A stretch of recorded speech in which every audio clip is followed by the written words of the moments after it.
இந்த வீடியோவில் 10th பொருளாதாரத்தில் செகண்ட் லெசன் உலகமயமாதல் மற்றும் வர்த்தகம் இந்த பாடத்தில் மொத்தமாக 60 வினாக்கள் பார்க்க போகிறோம். இதில் மொதல் 50 வினாக்கள் இந்த பாடம் ஃபுல்லாகவே கவர் பண்ணிடலாம். அடுத்த 10 வினாக்கள் இந்த பாடத்துக்கான புத்தக வினாக்கள் பார்க்க போகிறோம். ஸோ வீடியோவை கடைசி வரையும் பாருங்கள். இன்னும் நீங்கள் வாட்ஸ்அப் குரூப்பில் ஜாயின் பண்ணிக்கோங்க. அதுக்கான லிங்க்குமே உங்களுக்கு ஃபஸ்ட்டு கமெண்ட்டில் கொடுக்குறோம். கிளிக் பண்ணி ஜாயின் பண்ணிக்கோங்க. மறக்காம இந்த வீடியோக்கு லைக் பண்ணிட்டு பாருங்க. ஐரோப்பிய வர்த்தக நிறுவனங்கள் அவை நிறுவப்பட்ட ஆண்டுகளோடு பொறுத்துக்க அப்படின்னு கொடுத்துருக்காங்க. இந்த கொஸ்டின்லாம் ரொம்ப முக்கியமானது. ஐரோப்பிய வர்த்தக நிறுவனங்கள் இந்த சைடு கொடுத்துருக்காங்க. இங்கிட்ட அதுக்கான நிறுவப்பட்ட ஆண்டுகள் எப்போ அப்படின்னு கேட்டிருக்காங்க. டச்சு கிழக்கிந்திய நிறுவனம் எப்பொழுது நிறுவப்பட்டதுன்னா 1602 மூணாவதாக கொடுத்துருக்காங்க. அடுத்தது ஆங்கிலேய கிழக்கிந்திய நிறுவனம் 1600 நாலாவதாக இருக்கு. டச்சு கிழக்கிந்திய நிறுவனம் 1602, ஆங்கிலேய கிழக்கிந்திய நிறுவனம் 1600, டானிஷ் கிழக்கிந்திய நிறுவனம் 1616 ஒன்றாவதாக கொடுத்துருக்காங்க. 1616. அடுத்து பிரெஞ்சு கிழக்கிந்திய நிறுவனம் எப்பொழுது நிறுவப்பட்டது அப்படின்னு பார்த்தீங்கன்னா 1668 இது ரெண்டாவதாக இருக்குது. 3 4 1 2 இதான் சரியானது. Option A. ஃபஸ்ட்டு வரிசையாக பார்த்துக்கோங்க. ஃபஸ்ட்டு எதுனா ஆங்கிலேய கிழக்கிந்திய நிறுவனம் இது 1600, ஆங்கிலேய கிழக்கிந்திய நிறுவனம் 1600. அதுக்கு அடுத்தது டச்சு கிழக்கிந்திய நிறுவனம் இது 1602. அதுக்கு அடுத்தது பார்த்தீங்கன்னா டானிஷ் கிழக்கிந்திய நிறுவனம் 1616. அதுக்கு அடுத்தது பிரெஞ்சு கிழக்கிந்திய நிறுவனம் 1668. இது அப்படியே ஆர்டராக படிச்சுக்கோங்க. பன்னாட்டு நிறுவனங்கள் மற்றும் அவற்றின் தலைமையகத்தை பொறுத்துக்க அப்படின்னு கொடுத்துருக்காங்க. ஹீரோ மோட்டோ கார் இதோட தலைமையகம் எங்கே இருக்குது அப்படின்னு கேட்டிருக்காங்க. புதுடெல்லியில். ஹீரோ மோட்டோ இதோட தலைமையகம் எங்கே இருக்குது? புதுடெல்லியில். அடுத்த பஜாஜோட தலைமையகம் எங்கே இருக்குன்னா பூனால ஒன்றாவதாக இருக்குது. அடுத்து டிவிஎஸோட தலைமையகம் சென்னை. பாரத ஸ்டேட் வங்கியோட தலைமையகம் எங்கே இருக்குது? மும்பையில் இருக்குது. 3 1 4 2 இதுதான் சரியானது. Option A. ஹீரோ மோட்டோவோட தலைமையகம் எங்கே இருக்குது? புதுடெல்லி ஃபஸ்ட்டு. அடுத்து பஜாஜோட தலைமையகம் எங்கே இருக்குது? பூனாவில் இருக்குது. டிவிஎஸோட தலைமையகம் சென்னையில் இருக்குது. பாரத ஸ்டேட் வங்கி எஸ்பிஐயோட தலைமையகம் எங்கே இருக்குன்னா மும்பையில் இருக்குது. காட்சுற்றுகள் மற்றும் அவை நடைபெற்ற இடங்களை பொறுத்துக்க அப்படின்னு கொடுத்துருக்காங்க. இது ரொம்ப முக்கியமானது. காட்சுற்றுகள் கொடுத்துருக்காங்க. அவை நடைபெற்ற இடங்கள் எங்கே அப்படின்னு கேட்டிருக்காங்க. ஃபஸ்ட்டு முதலாவது சுற்று எந்த ஆண்டு நடைபெற்றதுன்னா 1947. இது எங்கே நடைபெற்றிருக்கு அப்படின்னு கேட்டிருக்காங்க. இது எங்கே நடைபெற்றுள்ளது அப்படின்னு பார்த்தீங்கன்னா ஜெனீவாவில். முதலாவது சுற்று எந்த ஆண்டுனா 1947. இது எந்த இடத்துல நடைபெற்றிருக்கு அப்படின்னு பார்த்தீங்கன்னா ஜெனீவாவில் நாலாவதாக இருக்குது. அடுத்தது 7வது சுற்று கேட்டிருக்காங்க. அதுக்கு முன்னாடி ஃபஸ்ட்டு சுற்று ஜெனீவா. 2வது சுற்று இதில் இருக்குது பாருங்கள். இது 1949 நடைபெற்றிருக்கு, 2 வருஷத்துக்கு அப்புறம். இது எங்கன்னு பார்த்தீங்கன்னா அன்னிசியில் 2ஆவதாக கொடுத்துருக்காங்க. 2ஆம் சுற்று அன்னிசியில். அடுத்தது 7வது சுற்று 1973 1979 வரைக்கும். 7வது சுற்று எங்கே நடைபெற்றிருக்கு அப்படின்னு பார்த்தீங்கன்னா டோக்கியோவில். இது 3ஆவதாக கொடுத்துருக்காங்க. அடுத்து 8வது சுற்று 1986 1984 வரையும் உருகுவேல. இது 1ஆவதாக கொடுத்துருக்காங்க. 4 3 1 2 இதுதான் சரியானது. Option A. இந்த அப்படியே ஆர்டர் வரிசையாக எழுதிக்கோங்க. ஃபஸ்ட்டு சுற்று எங்கே நடைபெற்றிருக்கு அப்படின்னு பார்த்தீங்கன்னா ஜெனீவாவில். எந்த ஆண்டுனா 1947. அடுத்த 2ஆம் சுற்று எங்கே நடைபெற்றிருக்கு அப்படின்னு பார்த்தீங்கன்னா அன்னிசியில். எந்த ஆண்டு அப்படின்னு பார்த்தீங்கன்னா 1949. அடுத்து 7வது சுற்று கொடுத்துருக்காங்க. 7வது சுற்று எங்கே நடைபெற்றிருக்கு அப்படின்னு பார்த்தீங்கன்னா டோக்கியோவில். எந்த ஆண்டுன்னு பார்த்தீங்கன்னா 1973 1979. அடுத்தது 8வது சுற்று கொடுத்துருக்காங்க. இது எங்கே நடைபெற்றுள்ளது அப்படின்னு பார்த்தீங்கன்னா உருகுவேல. எந்த ஆண்டுனா 1986 1994 வரைக்கும். ரொம்ப முக்கியமானது, நோட் பண்ணிக்கோங்க. கீழ்கண்டவற்றுள் சரியான இணையை தேர்ந்தெடு அப்படின்னு கொடுத்துருக்காங்க. கோல்டன் ஃபயர்மேன் சந்திரகிரி ராஜா அப்படின்னு கொடுத்துருக்காங்க. இல்லை ஏவே தவறானதா.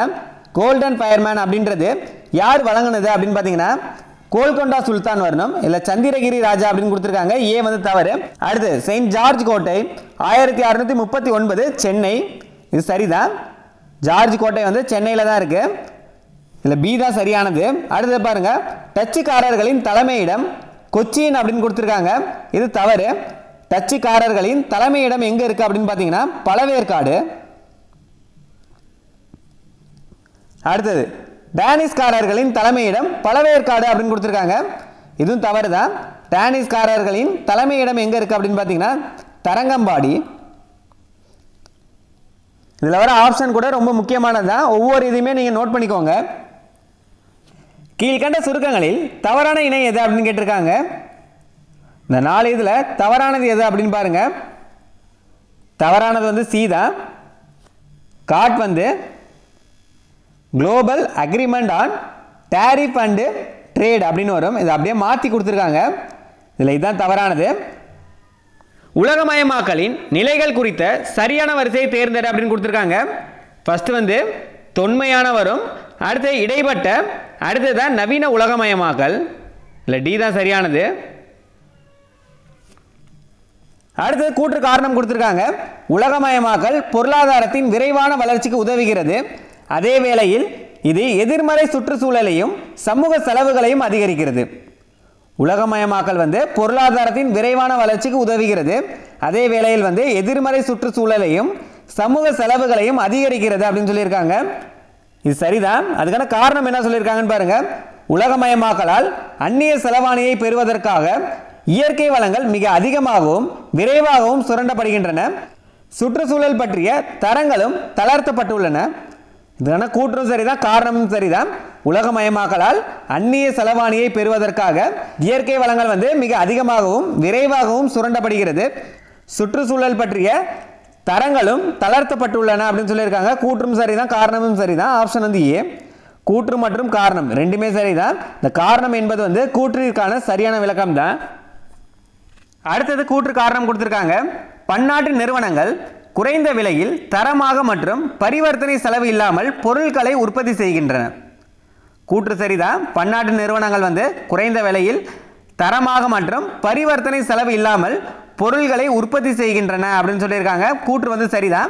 அதுக்கான காரணம் என்ன சொல்றாங்கன்னு பாருங்க. பன்னாட்டு நிறுவனங்கள் வந்து வளங்களை அதிகரிப்பதற்கும் வெளிப்புற மூலதன சந்தைகளை எளிதில் அணுகுவதற்கும் அதன் உள்ளூர் அரசியல் செல்வாக்கு முக்கிய காரணம் அப்படின்னு சொல்லியிருக்காங்க. காரணம் வந்து தவறு. பன்னாட்டு நிறுவனங்கள் வந்து வளங்களை அதிகரிப்பதற்கும் வெளிப்புற மூலதன சந்தைகளை எளிதில் அணுகுவதற்கும் அதன் உள்ளூர் அரசியல் செல்வாக்கு முக்கிய காரணம் கிடையாது. சர்வதேச புகழ் தான் முக்கிய காரணம். அதனால கூற்று சரிதான், காரணம் வந்து தவறு. ஆப்ஷன் வந்து சி. கூற்று சரி, ஆனால் காரணம் வந்து தவறு. புதிய பொருளாதார கொள்கையின் 1991 கொண்டு வரப்பட்ட சீர்திருத்தங்கள் தொடர்பான கீழ்கண்ட வாக்கியங்கள்ல எது தவறானது அப்படின்னு கேட்டிருக்காங்க. இது எந்த ஆண்டு கொண்டு வரப்பட்டதுன்னா 1991 கொண்டு வரப்பட்ட சீர்திருத்தங்கள்ல எது வந்து தவறானது அப்படின்னு கேட்டிருக்காங்க. சில தொழிற்சாலைகளை தவிர தொழில் உரிமம் பெறுவது நீக்கப்பட்டது, பொதுத்துறை நிறுவனத்திற்காக ஒதுக்கப்பட்ட தொழிற்சாலைகளின் எண்ணிக்கை அதிகரிக்கப்பட்டது, அயல்நாட்டு செலவாணி ஒழுங்குமுறை பொருத்தமாக திருத்தப்பட்டது, இந்திய ரிசர்வ் வங்கியால் வழங்கப்பட்ட சட்ட ரீதியான நீர்மை விகிதம் அதிகரிக்கப்பட்டது. இதில் எது வந்து தவறானது அப்படின்னு கேட்டிருக்காங்க. ஃபர்ஸ்ட் சரியானதுல என்னன்னு பார்த்துக்கோங்க. புதிய பொருளாதார கொள்கை, அதாவது 1991 கீழ் கொண்டு வரப்பட்ட சீர்திருத்தங்கள் என்ன அப்படின்றது சரியானதை பாருங்க. சில தொழிற்சாலைகளை தவிர தொழில் உரிமம் பெறுவது வந்து நீக்கப்பட்டது, சரிதான். அதே மாதிரியே அயல்நாட்டு செலவாணி ஒழுங்குமுறை பொருத்தமாக திருத்தப்பட்டது, இதுவும் சரிதான். இந்திய ரிசர்வ் வங்கியால் வழங்கப்பட்ட சட்ட ரீதியான நீர்மை விகிதம் வந்து அதிகரிக்கப்பட்டது. இல்லை தவறானது என்னன்னா பொதுத்துறை நிறுவனத்திற்காக ஒதுக்கப்பட்ட தொழிற்சாலைகளின் எண்ணிக்கை வந்து அதிகரிக்கப்பட்டது அப்படின்னு கொடுத்துருக்காங்க. அதிகரிக்கப்படல, குறைக்கப்பட்டது.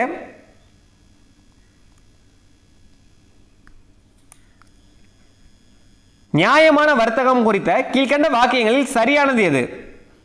நியாயமான வர்த்தகம் குறித்த கீழ்கண்ட வாக்கியங்களில் எது சரியானது அப்படின்னு கேட்டிருக்காங்க. இது சிறு விவசாயிகளை உலகளாவிய சந்தையில் முழு ஈடுபாட்டுடன் பங்கு கொள்ள செய்கிறது, குழந்தை தொழிலாளர் மற்றும் கட்டாய தொழிலாளர் இல்லை என்பதை உறுதிப்படுத்துகிறது, சுற்றுப்புற சூழலுக்கு மதிப்பளிக்காமல் லாபத்தை மட்டும் பெருக்குவதை நோக்கமாக கொண்டுள்ளது. இதில் எது வந்து சரியானது அப்படின்னு கேட்டிருக்காங்க. நியாயமான வர்த்தகம். இதில் சரியானது எதுனா இது சிறு விவசாயிகளை உலகளாவிய சந்தையில் முழு ஈடுபாட்டுடன் பங்கு கொள்ள செய்கிறது. இதில் ஒன்று சரி. குழந்தை தொழிலாளர் மற்றும் கட்டாய தொழிலாளர் இல்லை என்பதை உறுதிப்படுத்துகிறது. இதில் ரெண்டும் சரியானதான்.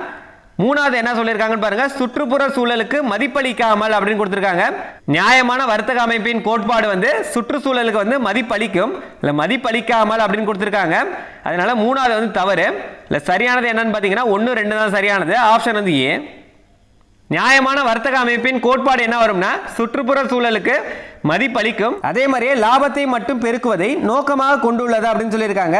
இல்லை நோக்கம் வராது, லாபத்தை மட்டும் பெருக்குவதை நோக்கமாக கொண்டுள்ளது அல்ல.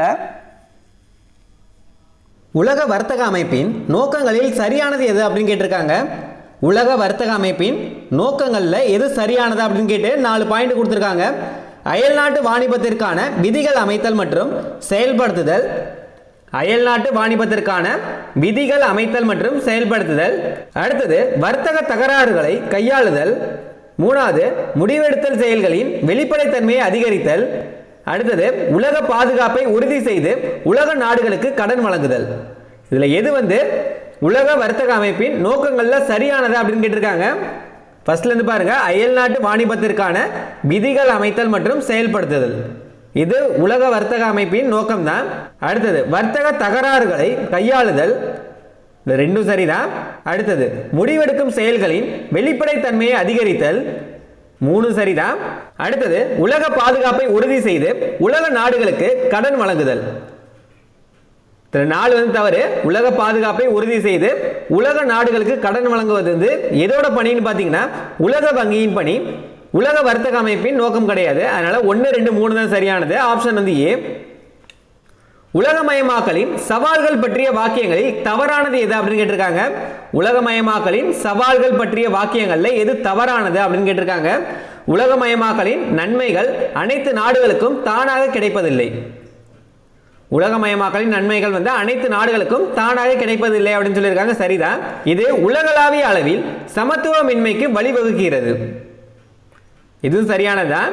இது உலகளாவிய அளவில் சமத்துவமின்மைக்கு வழிவகுக்கிறது, இதுவும் சரிதான். அதிக மக்கள் துரித உணவுகளை உட்கொள்வதால் ஆயுட்காலம் அதிகரிக்கிறது, இல்லை சி தான் தவறானது. இது பார்த்தாலே உங்களுக்கு தெரியும், அதிக மக்கள் துரித உணவுகளை உட்கொள்வதால் ஆயுட்காலம் அதிகரிக்காது, குறையும் தான். இதில் அதிகரிக்கும் அப்படின்ற மாதிரி கொடுத்துருக்காங்க, அதனால சி தான் தவறானது. சுதந்திரமான உள்நாட்டு கொள்கைகள் இழக்கப்படுகின்றன, இல்லை டி சரியானது. இல்லை தவறான வாக்கியம் எதுன்னு கேட்டிருக்காங்க, சி தான் தவறானது. உலகமயமாக்கல் என்ற சொல்லை முதலில் அறிமுகப்படுத்தியவர், உலகமயமாக்கல் என்ற சொல்லை முதலில் அறிமுகப்படுத்தியவர் யாருன்னா பேராசிரியர் தியோடோர் லெவிட்.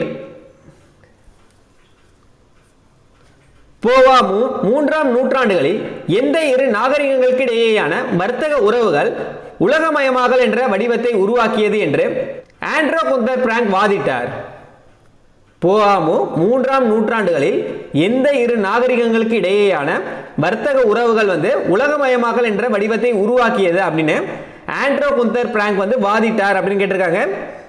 எந்த 2 நாகரிகங்கள்னு பார்த்தீங்கன்னா சுமேரியா மற்றும் சிந்து சமவெளி நாகரிகங்களுக்கு இடையேயான வர்த்தக உறவுகள் தான் உலகமயமாக்கல் என்ற வடிவத்தை உருவாக்கியது. தொன்மையான உலகமயமாக்கல் என்று அழைக்கப்படும் உலகமயமாக்கப்பட்ட பொருளாதாரம் எந்த காலத்தில் உருவானது? கிரேக்க காலத்தில் தொன்மையான உலகமயமாக்கல் என்று அழைக்கப்படும் உலகமயமாக்கப்பட்ட பொருளாதாரம் எந்த காலத்தில் உருவானதுன்னா கிரேக்க காலத்தில். பண்டைய பேரரசுகளான ரோம் பேரரசு, பார்த்தியன் பேரரசு மற்றும் ஹான் வம்சம் ஆகியவற்றிற்கு இடையேயான வணிக உறவுகள் எந்த சாலையின் வளர்ச்சிக்கு வித்திட்டது? பட்டுச்சாலையின் வளர்ச்சிக்கு வித்திட்டது. உலகமயமாக்கலில் ஒரு முக்கிய ஆரம்ப கட்டமாக இருந்தது எந்த காலம் அப்படின்னு கேட்டிருக்காங்க. இஸ்லாமிய காலம். உலகமயமாக்கலில் ஒரு முக்கிய ஆரம்ப கட்டமாக இருந்து வந்த காலம் எதுனா இஸ்லாமிய காலம். மத்திய கிழக்கு மற்றும் சீனாவின் வர்த்தக மையங்களுக்கு உறுதியற்றதாக இருந்தாலும் பட்டு சாலை வழியாக பயணிக்க வசதியாக இருந்த பேரரசு மங்கோலிய பேரரசு. மத்திய கிழக்கு மற்றும் சீனாவின் வர்த்தக மையங்களுக்கு உறுதியற்றதாக இருந்தாலும் பட்டு சாலை வழியாக பயணிக்க வசதியாக இருந்த பேரரசு எதுனா மங்கோலிய பேரரசு. 16 மற்றும் 17ஆம் நூற்றாண்டுகளில் ஐரோப்பிய பேரரசுகளின் எழுச்சியால் ஏற்பட்ட உலகமயமாக்கலின் கட்டம் எவ்வாறு அழைக்கப்பட்டது? இடைப்பட்ட உலகமயமாக்கல்னு 16 மற்றும் 17ஆம் நூற்றாண்டுகளில் ஐரோப்பிய பேரரசுகளின் எழுச்சியால் ஏற்பட்ட உலகமயமாக்கலின் கட்டம் எவ்வாறு அழைக்கப்பட்டதுன்னா இடைப்பட்ட உலகமயமாக்கல்னு. உலகின் முதல் பன்னாட்டு நிறுவனம் என அழைக்கப்படுவது பிரிட்டிஷ் கிழக்கிந்திய நிறுவனம். உலகின் முதல் பன்னாட்டு நிறுவனம் என அழைக்கப்படுவது எது அப்படின்னு கேட்டாங்கன்னா பிரிட்டிஷ் கிழக்கிந்திய நிறுவனம். கிபி 1053 சிவப்பு வண்ணக்கல் அலங்கார பொருள்களை வர்த்தகத்திற்கு கொண்டு வந்தவர்கள் மற்றும் அவர்கள் பருத்தி ஆடைகளை வர்த்தகம் செய்த பகுதி. கிபி 1053 சிவப்பு வண்ணக்கல் அலங்கார பொருள்களை வர்த்தகத்திற்கு கொண்டு வந்தவர்கள் மற்றும் அவர்கள் பருத்தி ஆடைகளை வர்த்தகம் செய்த பகுதி எது அப்படின்னு கேட்டிருக்காங்க. ஃபர்ஸ்ட் யார் கொண்டு வந்தாங்க அப்படின்னு கேட்டிருக்காங்க. அடுத்தது அவர்கள் பருத்தி ஆடைகளை வர்த்தகம் செய்த பகுதி எது அப்படின்னு கேட்டிருக்காங்க. வர்த்தகத்திற்கு கொண்டு வந்தவர்கள் யாருன்னு பார்த்தீங்கன்னா கலிங்க வர்த்தகர்கள். எந்த பகுதியில் வர்த்தகம் செய்தார்கள் அப்படின்னு பார்த்தீங்கன்னா தென்கிழக்கு ஆசியாவில். வாஸ்கோடகாமாவில் போர்ச்சுகலுக்கு கொண்டு செல்லப்பட்ட பொருட்களின் மதிப்பானது இந்தியா முழுவதும் பயணம் செய்த செலவை விட எத்தனை மடங்காகும்? போர்ச்சுகலுக்கு கொண்டு செல்லப்பட்ட பொருட்களின் மதிப்பானது இந்தியா முழுவதும் பயணம் செய்த செலவை விட எத்தனை மடங்கு அப்படின்னு கேட்டிருக்காங்க. எத்தனை மடங்குனா 60 மடங்கு. ஆரம்பத்தில் இந்தியாவில் போர்ச்சுகீசியர்களின் தலைநகரமாக இருந்தது கொச்சின். ஆரம்பத்தில் இந்தியாவில் போர்ச்சுகீசியர்களின் தலைநகரமாக இருந்தது எதுனா கொச்சின். 1605 ஆண்டில் மசூலிப்பட்டினம், பெத்தப்போலி, தேவனாம்பட்டினம் ஆகிய இடங்களில் டச்சு நிறுவனங்களை நிறுவியவர். எந்த ஆண்டுன்னு பாருங்க. 1605 மசூலிப்பட்டினம், பெத்தப்போலி, தேவனாம்பட்டினம் ஆகிய இடங்கள்ல வந்து டச்சு நிறுவனத்தை நிறுவியவர் யார் அப்படின்னு கேட்டிருக்காங்க. நிறுவியவர் யாருன்னா அட்மிரல் வான்டர் ஹேகன். ஆங்கிலேயர்களுக்கு கோல்டன் ஃபயர்மேன் என்ற பட்டத்தை 1632 ஆண்டு வழங்கி இலவசமாக வர்த்தகம் செய்ய அனுமதி அளித்தவர் கோல்கொண்டாவின் சுல்தான். இது வந்து பொறுத்துகையில பார்த்திருப்போம். ஆங்கிலேயர்களுக்கு கோல்டன் ஃபயர்மேன் என்ற பட்டத்தை 1632 ஆண்டு வழங்கி, எந்த ஆண்டுன்றது முக்கியம், 1632 வழங்கி இலவசமாக வர்த்தகம் செய்ய அனுமதி அளித்தவர் யாருன்னா கோல்கொண்டாவின் சுல்தான். டானிஸ்காரர்கள் தங்களது வணிக மையங்களை ஆங்கிலேயர்களுக்கு எந்த ஆண்டில் விற்றுவிட்டனர் அப்படின்னு கேட்டிருக்காங்க. எந்த ஆண்டு வந்து வித்துட்டாங்க அப்படின்னு கேட்டிருக்காங்க. எந்த ஆண்டுனா 1845 வந்து டானிஸ்காரர்கள் வந்து ஆங்கிலேயர்களுக்கு வந்து வணிக மையங்களை வித்துட்டாங்க. 1693 ஆண்டு பாண்டிச்சேரியை கைப்பற்றி மீண்டும் பிரெஞ்சுக்காரர்களிடமே ஒப்படைத்தவர்கள் டச்சுக்காரர்கள். 1693 பாண்டிச்சேரியை கைப்பற்றி யார் கைப்பற்றினார்னா டச்சுக்காரர்கள் தான்.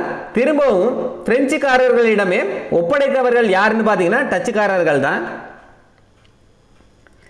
இந்தியா சர்வதேச சந்தையில் தனது கடன் தரும் தகுதியை இழந்ததால் எந்த வங்கியில் 40 டன் தங்கத்தை அடமானம் வைத்தது? இங்கிலாந்து வங்கியில 40 டன் தங்கத்தை வந்து அடமானம் வைத்தது. இந்தியாவில் உலகமயமாக்கல் கொள்கைகள் எந்த ஆண்டில் டங்கல் வரைவு கையெழுத்திட்ட போது பலப்படுத்தப்பட்டது? இந்த கொஸ்டின் ரொம்ப முக்கியமானது. இந்தியாவில் வந்து உலகமயமாக்கல் கொள்கைகள் எந்த ஆண்டில் டங்கல் வரைவு கையெழுத்திட்ட போது பலப்படுத்தப்பட்டது அப்படின்னு கேட்டிருக்காங்க. எந்த ஆண்டுலனா 1994 கையெழுத்திட்ட போது டங்கல் வரைவு வந்து பலப்படுத்தப்பட்டது. இந்த காலகட்டத்தில் பன்னாட்டு நிறுவனங்கள் முதலில் பிரித்தெடுக்கப்பட்ட தொழில்களில் அல்லது நாடுகளின் மூலப்பொருட்களை கட்டுப்படுத்தி இந்தியாவினுள் நுழைந்தனர் அப்படின்னு கேட்டிருக்காங்க. இந்தியாவுக்குள்ள எந்த ஆண்டு வந்து நுழைந்தார்கள் பன்னாட்டு நிறுவனங்கள் அப்படின்னு கேட்டிருக்காங்க. 1920. பன்னாட்டு நிறுவனங்கள் எந்த காலகட்டத்திற்கு பிறகு உற்பத்தி மற்றும் பணிகள் துறையில் ஈடுபட்டன? பன்னாட்டு நிறுவனங்கள் எந்த காலகட்டத்திற்கு பிறகு உற்பத்தி மற்றும் பணிகள் துறையில் ஈடுபட்டார்கள் அப்படின்னு கேட்டிருக்காங்க. 1950களுக்கு பிறகுதான் உற்பத்தி மற்றும் பணிகள் துறையில் வந்து ஈடுபட்டுள்ளனர். தற்போது இந்தியாவில் பெரும்பான்மையாக உள்ள பன்னாட்டு நிறுவனங்கள் கீழ்கண்ட எந்த 4 பெரிய ஏற்றுமதி நாடுகளை சேர்ந்தது? இந்தியாவில் பெரும்பான்மையாக உள்ள பன்னாட்டு நிறுவனங்கள் கீழே கொடுக்கப்பட்டுள்ள 4 பெரிய ஏற்றுமதி நாடுகளை சேர்ந்தது அப்படின்னு சொல்லியிருக்காங்க. அது எந்த நாடுகள் அப்படின்னு கேட்டிருக்காங்க. America, England, France, Germany. D தான் சரியானது. 1991 அறிவிக்கப்பட்ட இந்த கொள்கையினால் வெளிநாட்டு நேரடி முதலீடு அதிகரித்துள்ளது. எந்த கொள்கைன்னு பார்த்தீங்கன்னா தாராளமயமாக்கப்பட்ட வெளிநாட்டு முதலீட்டு கொள்கையினால். எந்த ஆண்டுனா 1991 அறிவிக்கப்பட்ட தாராளமயமாக்கப்பட்ட வெளிநாட்டு முதலீட்டு கொள்கையினால் வெளிநாட்டு நேரடி முதலீடு வந்து அதிகரித்துள்ளது. ஒரு பன்னாட்டு நிறுவனம் விளம்பரம் மற்றும் விற்பனை ஊக்குவிப்பு தொழில்நுட்பங்களை பயன்படுத்தி தன் தயாரிப்புகளை சிரமமின்றி விற்பனை செய்வது எதை குறிக்கிறது? சந்தைப்படுத்தும் மேன்மையை ஒரு பன்னாட்டு நிறுவனம் வந்து விளம்பரம் மற்றும் விற்பனை ஊக்குவிப்பு தொழில்நுட்பங்களை பயன்படுத்தி தன் தயாரிப்புகளை சிரமமின்றி விற்பனை செய்வது வந்து எதை குறிக்குதுன்னா சந்தைப்படுத்தும் மேன்மையை தான். கொலம்பியா, ஆப்பிரிக்கா மற்றும் வங்கதேசம் ஆகிய நாடுகளில் வாகன தொழிலகமாக இயங்கும் இந்திய பன்னாட்டு நிறுவனம். கொலம்பியா, ஆப்பிரிக்கா மற்றும் வங்கதேசம் ஆகிய நாடுகளில் வாகன தொழிலகமாக இயங்கும் இந்திய பன்னாட்டு நிறுவனம் எது அப்படின்னு கேட்டிருக்காங்க. Hero MotoCorp. Brazil, Chile, Colombia, Mexico மற்றும் பெரு ஆகிய நாடுகளில் தனது வாகன தொழிலகத்தை கொண்டுள்ள இந்திய நிறுவனம் TVS. Brazil, Chile, Colombia, Mexico மற்றும் பெரு ஆகிய நாடுகளில் தனது வாகன தொழிலகத்தை கொண்டுள்ள இந்திய நிறுவனம் எதுனா டிவிஎஸ் தான். கொலம்பியாலேயே 2 நிறுவனம் இருக்கு பாருங்க. கொலம்பியாவில் ஹீரோ மோட்டோகார்ப்பும் இருக்கு, அதே மாதிரியே டிவிஎஸும் இருக்கு. ஆஸ்திரேலியா, வங்காளதேசம் மற்றும் பெல்ஜியம் ஆகிய நாடுகளில் இயங்கும் இந்திய பன்னாட்டு வங்கி பாரத ஸ்டேட் வங்கி எஸ்பிஐ. ஆஸ்திரேலியா, வங்காளதேசம் மற்றும் பெல்ஜியம் ஆகிய நாடுகளில் இயங்கும் இந்திய பன்னாட்டு வங்கி எது அப்படின்னு கேட்டிருக்காங்க. பாரத ஸ்டேட் வங்கி. தெற்கு ஆசியா மற்றும் ஆப்பிரிக்கா நாடுகளில் செயல்படும் புதுடெல்லியை தலைமையிடமாக கொண்ட இந்திய தகவல் தொடர்பு நிறுவனம். தெற்கு ஆசியா, ஆப்பிரிக்கா நாடுகளில் செயல்படும் புதுடெல்லியை வந்து தலைமையிடமாக கொண்டுள்ள இந்திய தகவல் தொடர்பு நிறுவனம் எது அப்படின்னு கேட்டிருக்காங்க. எதுன்னு பார்த்தீங்கன்னா பாரத் ஏர்டெல். பன்னாட்டு நிறுவனங்கள் சில தயாரிப்புகளை எதனை வளர்ப்பதற்கான ஒரு வழியாக மாறக்கூடும்? சமத்துவமா, போட்டியா, முற்றுரிமையா, பொது உடைமையா? பன்னாட்டு நிறுவனங்கள் வந்து சில தயாரிப்புகளை முற்றுரிமையை வளர்ப்பதற்காக ஒரு வழியாக மாறக்கூடும். இதுதான் சரியானதா இருக்கும். ஒரு நாட்டின் பொருளாதாரத்தில் பன்னாட்டு நிறுவனத்தின் அறிமுகம் எதன் வீழ்ச்சிக்கு வழிவகுக்கும்? சிறிய உள்ளூர் வணிகத்தின் வீழ்ச்சிக்கு வந்து வழிவகுக்கும். பன்னாட்டு நிறுவனம் வந்தால் சிறிய உள்ளூர் வணிகம் தான் வீழ்ச்சி அடையும். பன்னாட்டு நிறுவனங்கள் எதனை மீறுவதற்கும் குற்றஞ்சாட்டி மூலதனத்தை திருப்பிக் கொள்வதற்கும் முனையக்கூடும்? ஒழுக்க நெறிமுறைகள் மற்றும் தார்மீக சட்டங்களை வந்து மீறுவதற்கும் குற்றஞ்சாட்டி மூலதனத்தை திருப்பிக் கொள்வதற்கும் முனையக்கூடும். காட் ஒப்பந்தத்தில் 1947ஆம் ஆண்டு எத்தனை நாடுகள் கையெழுத்திட்டன? எத்தனை நாடுகள் அப்படின்னு கேட்டிருக்காங்க. எத்தனை நாடுகள்னா 23 நாடுகள். இந்த 23 நாடுகள்ல இந்தியாவும் ஒரு உறுப்பினராக தான் இருக்காங்க. டங்கல் வரைவு என்று அழைக்கப்படும் இறுதி சட்ட வரைவை கொண்டு வந்த காட்டின் இயக்குனர் ஜெனரல் யார் அப்படின்னு கேட்டிருக்காங்க. காட்டின் இயக்குனர் ஜெனரல் யார் அப்படின்னு கேட்டிருக்காங்க. ஆர்தர் டங்கல். உலக வர்த்தக அமைப்பை நடைமுறைப்படுத்திய ஒப்பந்தத்தில் எத்தனை உறுப்பு நாடுகள் கையெழுத்திட்டனர்?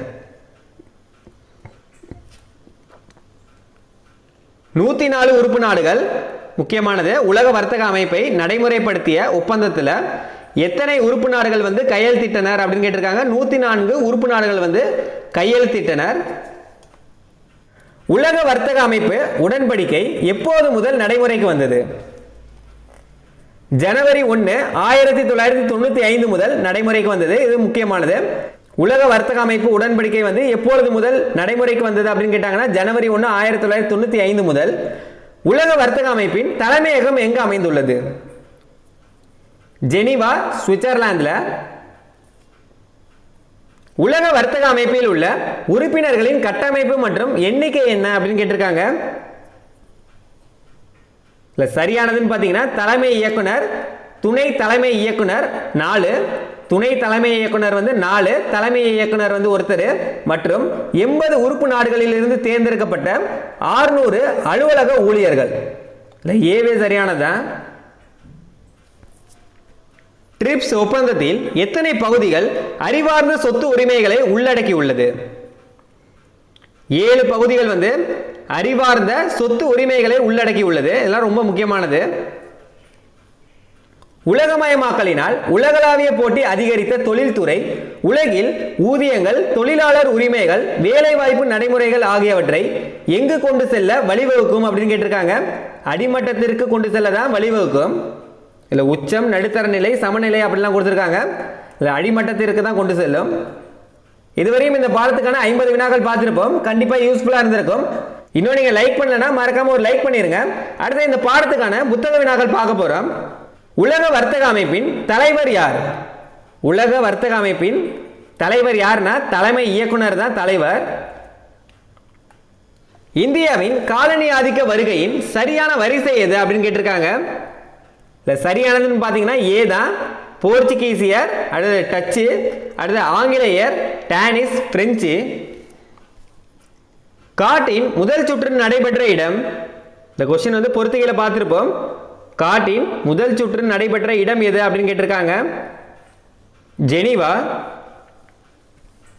இந்தியா எப்போது டங்கல் திட்டத்தில் கையெழுத்திட்டது? 1994ல். 1632ல் ஆங்கிலேயர்களுக்கு கோல்டன் ஃபயர்மேன் வழங்கியது யார் அப்படின்னு கேட்டிருக்காங்க. இந்த கொஸ்டின் பொறுத்துகையிலே பார்த்தோம். கோல்டன் ஃபயர்மேன் வழங்கியது யாருன்னா கோல்கொண்டா சுல்தான். வெளிநாட்டு முதலீட்டு கொள்கை அறிவிக்கப்பட்ட ஆண்டு. வெளிநாட்டு முதலீட்டு கொள்கை அறிவிக்கப்பட்ட ஆண்டு எப்ப அப்படின்னு பார்த்தீங்கன்னா 1991, அதாவது ஜூலையிலிருந்து ஆகஸ்ட். இதுதான் சரியானது. ஒரு நல்ல பொருளாதாரம் எதன் விரைவான வளர்ச்சிக்கு அறிமுகப்படுத்தப்படுகிறது? மூலதன சந்தையின் விரைவான வளர்ச்சிக்கு தான் அறிமுகப்படுத்தப்படுகிறது. உலக வர்த்தக அமைப்பு ஒப்பந்தம் எந்த ஆண்டு நடைமுறைக்கு வந்தது? 1995ல் உலக வர்த்தக அமைப்பு ஒப்பந்தம் வந்து எந்த ஆண்டு நடைமுறைக்கு வந்ததுன்னா 1995ல். உலகமயமாக்கல் என்ற பதம் யாரால் கண்டுபிடிக்கப்பட்டது? Theodore Levitt. உலகமயமாக்கல் என்ற பதம் வந்து யாரால் கண்டுபிடிக்கப்பட்டதுன்னா தியோடோர் லெவிட்டால். கீழ்கண்டவற்றை சரியாக பொறுத்துக அப்படின்னு கொடுத்திருக்காங்க. இந்திய பன்னாட்டு நிறுவனம். இந்திய பன்னாட்டு நிறுவனம் இதுல எதுனா இன்ஃபோசிஸ் 4வதா இருக்கு. அடுத்தது பன்னாட்டு நிறுவனம் உற்பத்தி செலவு குறைத்தல். காட் ஒப்பந்தம் 1942. காட் ஒப்பந்தம் இரண்டாவது சுற்று வந்து எப்ப? 1942. இது எத்தனாவதா கொடுத்திருக்காங்க? 1வதா கொடுத்திருக்காங்க.